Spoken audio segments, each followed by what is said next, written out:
9 రాత్రుల పాటు నాకు ఎన్ని సినిమాలు చూపించాలో అన్ని సినిమాలు చూపిస్తారా.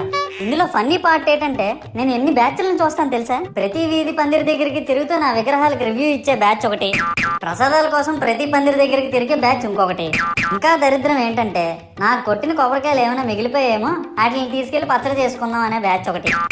ఇవన్నీ చూస్తూ 9 రాత్రులు గడిపాక సరేలే సాయంత్రం అనిపిస్తారులే అని కాలు మీద కాలు వేసుకొని కూర్చుంటే అప్పుడు మొదలవుతాదిరా నా నిమజ్జనం వ్యాన్ ముందు 90 వేసి నాగిని డాన్స్ చేస్తారు.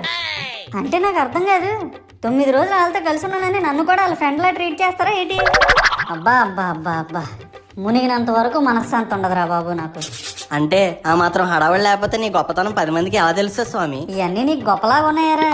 ఇప్పుడు 100-200 అడుగులు నా విగ్రహాన్ని తయారు చేస్తారు. నేను స్టడీగా నించుంటున్నాను కాబట్టి నాతో సెల్ఫీలు దిగుతున్నారు. అదే నేను రింగ్ రోడ్ లో నడిచాను అనుకో పరిస్థితి ఏట్రా. చూడు మహేష్, పిడికిడంత పసుపు ముద్దలో నేనున్నానని భావించి